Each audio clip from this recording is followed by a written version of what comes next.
Native Lands and Resources by Abby Andrusen, Maddie Miller, Sage Jensen, and Sam Summers. Historical context. Human habitation of Utah dates back 12,000 years. The first inhabitants acquired many desert hunter-gatherer tactics. Later, the people began to develop maize, beans, squash, agriculture. 5 district groups arose: Northern Shoshone, Goshute, or Western Shoshone, Southern Paiute, Navajos, and Utes. Explorers and trappers traveled frequently through Utah, often trading with the natives. Generally, their relationships were only economical and not political. During the time Mormons began settling in 1847, there were over 20,000 natives living in Utah. Conflict was minimal between the two groups until the Mormons began expanding their settlements and displacing the people there. Many tribes were also wiped out and massacred, some of the massacres killing up to 350 Shoshone, making it one of the most deadly massacres in North America. As struggles persisted for the natives, the government jumped into action. In 1861, President Abraham Lincoln set aside a few different reservations in Utah. In 1871, the federal government discontinued treaties and insisted on a legislative approach regarding Indian affairs. As part of the New Deal in 1934, Congress passed the Indian Reorganization Act, which promoted the idea of Native American self-determination. Despite all these changes and policies, there are still struggles today with conserving indigenous lands and resources in Utah. The creation of protected lands and reservoirs. The process of land transfer was unusual. Utah was still a territory when settlers first arrived. According to the Utah History Encyclopedia, the early Utah tribes were not permitted to enjoy the benefits of the Preemption Act of 1830, which allowed settlers to buy up to 160 acres of land for $1.25 per acre. Nor could they take up any land under the Homestead Act of 1862, which granted 160 acres to those willing to settle on the American frontier. A political tide had encouraged random settlement, which caused conflict and displaced many Native Americans who were living there. Tribes and sovereignty. Native American tribal governments are sovereign, self-governing entities. What this means is that federally recognized tribes possess certain inherent rights of self-government. Tribal sovereignty is recognized by the U.S. Constitution and was created through many federal statutes and court cases, and began to be established during the late 18th and 19th centuries.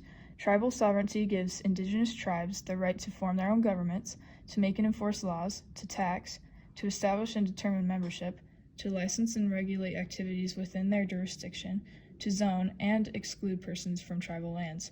There are 8 federally recognized Indian tribes in Utah. These include the Confederated Tribes of Goshute Indians, Navajo, Northern Ute Tribe, Northwestern Band of Shoshone, Paiute Indian Tribe of Utah, San Juan Southern Paiute, Skill Valley Band of Goshute, and White Mesa Band of the Ute Mountain Ute. We will now break down some of the biggest problems Utah's native lands are facing today. The Bears Ears controversy. Explain. Bears Ears was established as a national monument by Barack Obama. The land is so important because it has been one of the biggest focal points for discussion on environmental conservation, indigenous rights, and government land policies. Bears Ears has been flipped from state conservation and national conservation 3 times in the last 3 presidencies.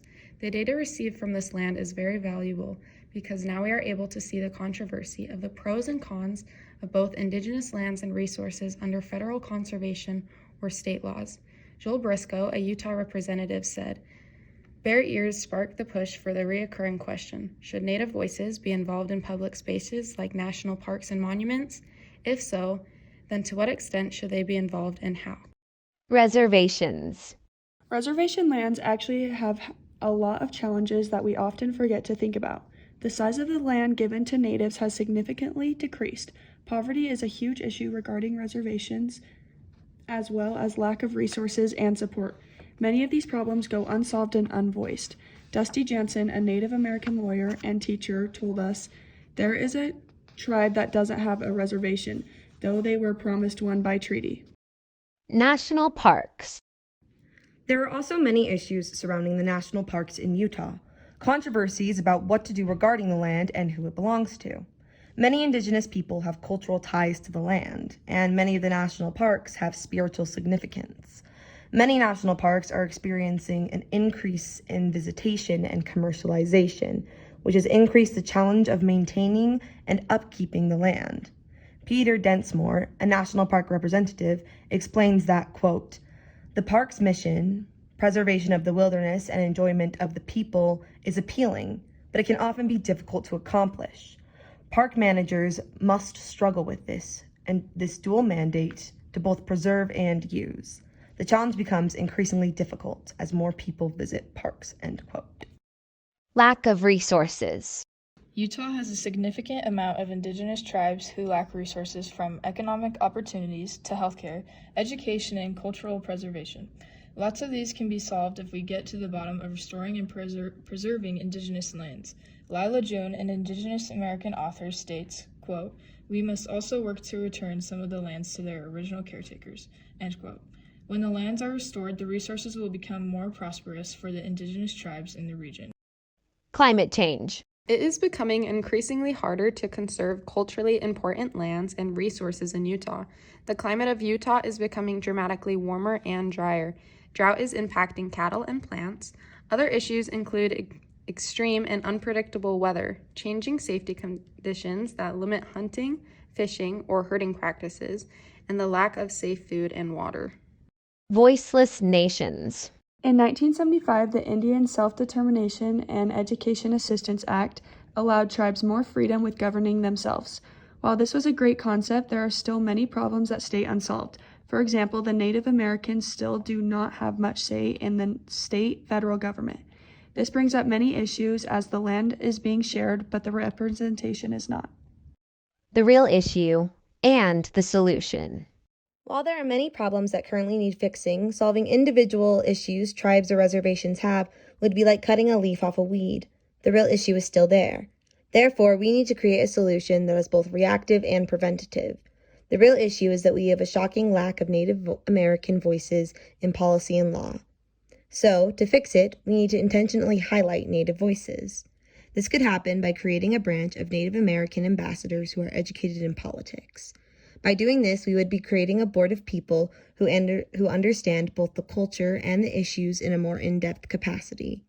By requiring the Utah government to consult them on issues surrounding land, not only would they be able to advocate for their people, they would be able to offer unique solutions to issues that affect everyone. Even though the state governments and the governments of the tribe are separate, we are all living in the same place. Therefore, it is vital that we bring Native voices to the table. The only way to address diverse problems is to create a diverse group of people to solve them. Helping, hurting, and how-tos. In an attempt to help solve the issues Native American tribes and their lands face, the state has passed many laws with the hopes of closing the poverty gap and maintaining the culture embedded into the lands. However, despite their best efforts, the issue continues. Even people with the best intentions can end up hurting more than helping due to lack of cultural and technical understanding. The truth is, Native American people have many ideas and solutions to these problems. We, the state, governments, and its citizens, do not need to solve the problems. We need to give the Native tribes the resources, collaboration, and space to engineer solutions that will actually work for them. What's currently in place? This solution is extremely plausible because we already have part of it in place.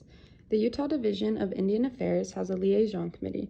Their role is to attend each annual session and suggest modifications to laws while balancing the best interests of both the state and the Native tribes. This is an amazing resource. We have to include Native voices in our laws, but it is not enough. The liaison committee can recommend change, but oftentimes individual laws do not require a Native consultant. This is vital because by not consulting experts while creating laws around national parks and native lands, even the smaller laws, we are setting ourselves up for reform. One example of this is Law SB 81. This law was passed to look into burial sites in national parks. 2 years later, they had to revise the law to add language that would allow funds to be allocated towards the tribal consultant. By having tribal ambassadors a requirement in laws pertaining to land, we not only ensure their inclusion, but we erase the need to revise due to lack of funding or tribal consulting. Who reforms? There would need to be many people involved in making and keeping this policy. It would need to be co-written with lawyers from the state and lawyers from different tribes. Then a board of experts would be chosen to be the consultants that can help collaborate on issues or bring in an expert from the Native American side to consult. Suggested members. The people on the board would be chosen by the Native American tribes, as they would be the ones who could appoint their experts and who they'd want to represent them. In addition to this, we would need a group of Native Americans who have a background in law, politics, or policy.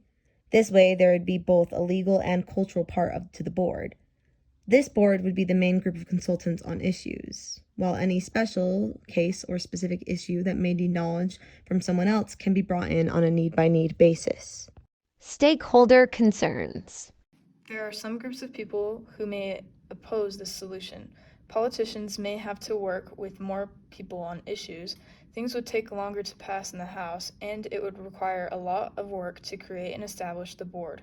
People who live near public lands or by a Native American reservation would have more limits put on where they could go and what they could do on these lands. It would also require a budget shift to accommodate the people who help in the creation of the board and to keep it running long term. Rebuttal. While there is merit to some of the complaints, the overall good the board would do outweighs these concerns. As we work to solve issues, the budget is always moving around. We are already spending money on things like infrastructure and resources in native lands.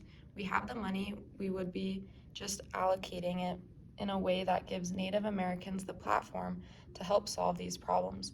Not only would money be used in a more efficient way, but it would also be used in a way that is respectful to the culture. Diverse collaboration has historically produced great solutions to issues.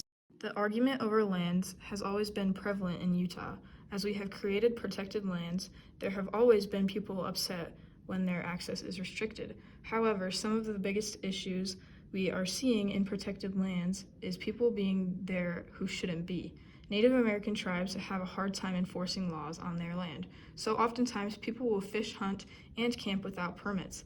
So while people may be upset about more strict rules or land they cannot go on, the vast majority of the lands the board would protect along with the state would be land they weren't allowed to be on anyways. Effects. This solution does not directly address any of the issues we have discussed on native lands right now. The current issues we are seeing will still continue to be debated. What makes a solution so effective is it is creating a way to better address all of those issues. By creating this board, not only will Native Americans have more of a voice on the issues they have right now, but they would continue to have a voice regardless of what issue may appear. It gives people today the opportunity to create solutions and will actually work, but it's set up for the long-term success by ensuring diverse thought and unique problem solving. Regardless of what issues we solve today, there will always be more in the future. Instead of just fixing one problem, our solution would be to make sure we have a better way to address all problems. Conclusion. Representation is about more than just how we see ourselves and other people. Representation is a form of data and a solution to our problems. In Utah, we are used to leaders who are homogeneous. By excluding minority and marginalized voices, we are creating a world that not only struggles to solve our problems, but a world that cannot even see the problems we have. There is no way for us to know and understand the issues Native American lands have if we do not ask Native Americans. And there is no way to solve any of the problems without their help. Yes, the tribes have their own governments, but they live on the same land as we do. They have just as much a claim to be part of these discussions as anyone else in Utah, both about their lands and about the Utah climate in general, as it affects them too. By creating a platform for more Native Americans to create change about public lands, not only are we helping one group of people, we are helping everyone.